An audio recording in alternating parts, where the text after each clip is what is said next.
Earle Pughe here. Today we're looking at blues in C. It's a Freddie King blues, Butterscotch. It's actually it's a 12-bar blues with an 8-bar bridge. Today we're just looking at the 12-bar blues part of it. Freddie's using a limited number of elements here. He's using an arpeggio-based lick that he moves around, and he's using the minor pentatonic scale. So we have a C7 chord at fret 8, 9, 10, and we have a C7 arpeggio.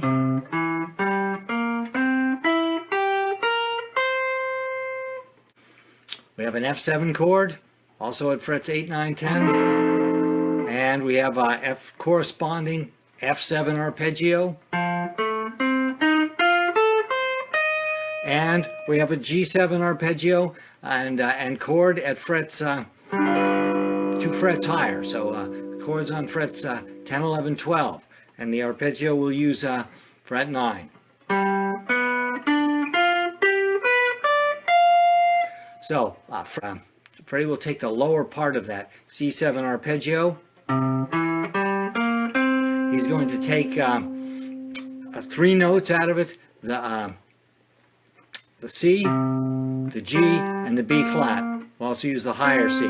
So he's going to start with an octave leap, and he's going to roll his 3rd finger over, then the B flat, and back to the G, and you can hit that low C if you want.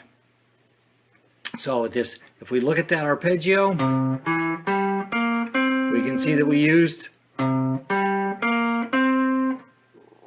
left out one note. We left out the E.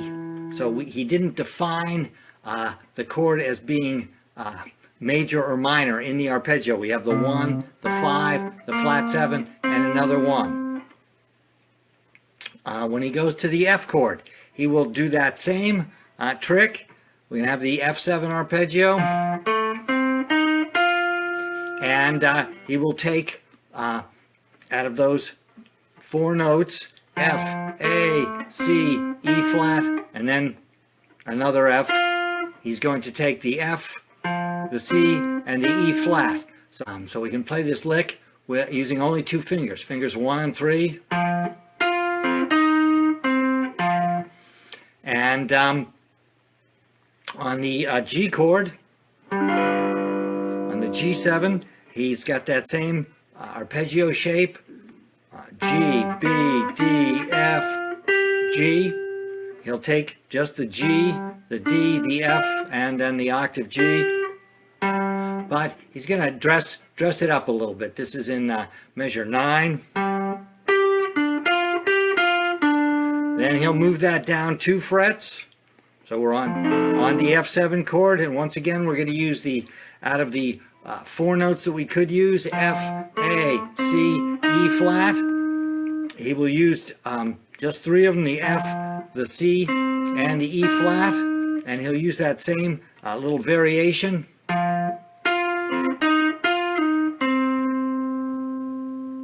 And then he'll be back to the C lick, and it will be the same one as at the beginning of the song.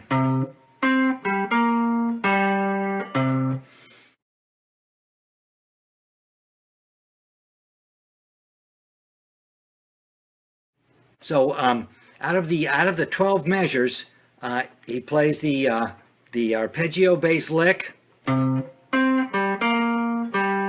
the C. Then he plays a minor pentatonic lick. Then he plays that same lick on the C. In the 3rd bar, 4th measure is going to be a minor pentatonic bass lick. Then we get to measure 5. And we'll play that F7 arpeggio bass lick. Now we're at measure 7. And we're back to the C7 bass lick. Measure 9. Measure 10.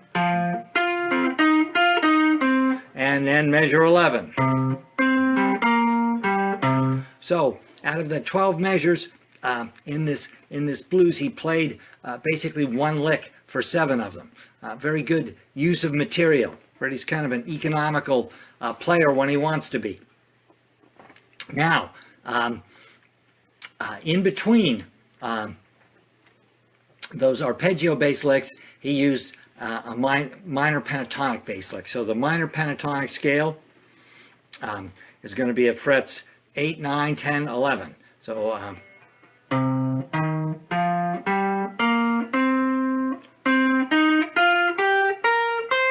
so we have a C, an E flat, an F, a G, and a B flat, and then we have another C, and then it would we could start again there.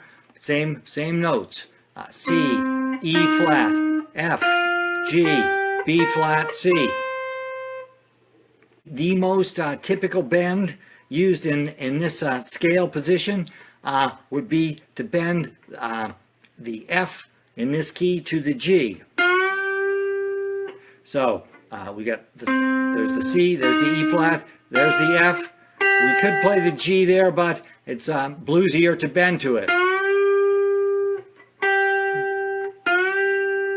So it's not written in the tab, but it tends, all of those G's in the minor pentatonic lick tend to be bent. So you can, it's a quick 10 to 12 bend. The G could be there. We're going to bend instead of moving. We'll bend to it.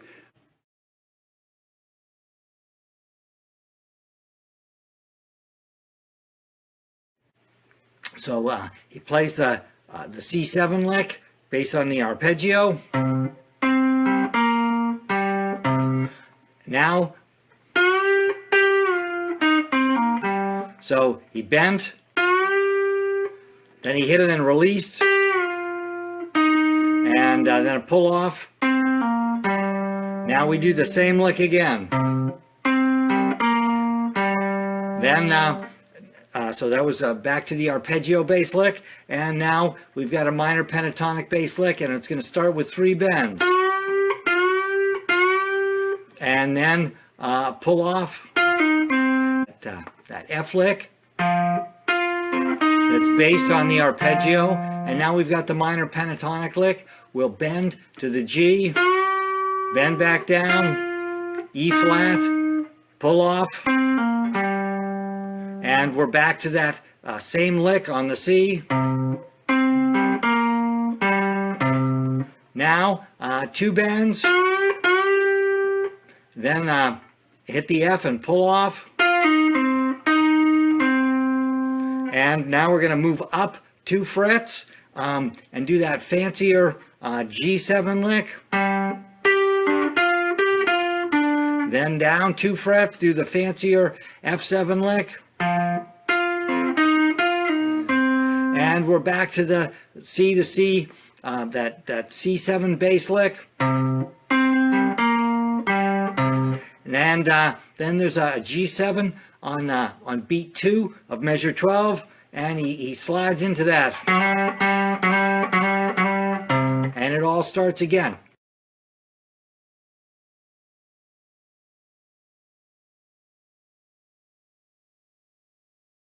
So, you know, the thing to notice here is that every other lick was an arpeggio, or every other measure. The notes that he played were based on the chord. So this is this idea of using one measure that's based on the chord, and then one measure that's based on a pentatonic lick is going to give you a sound that's more definite. If you only play the pentatonic licks, it's difficult to tell what chord you're on. You can tell, you know, at any time what chord Freddie is on without hearing the band.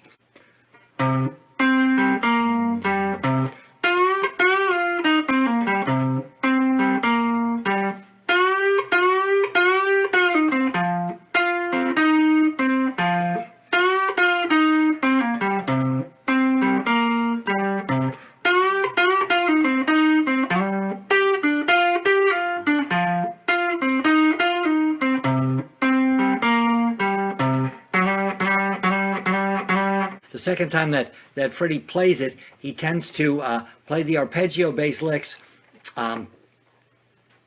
almost verbatim, but he starts getting fancier on all those pentatonic licks. So he really is able to build the tune and keep your interest. Thank you for tuning in this week to this lesson on Freddie King's Butterscotch. Please give me a like. If you haven't subscribed, please consider subscribing, and I will see you next week with another tune. Until then, have a good week. Thank you.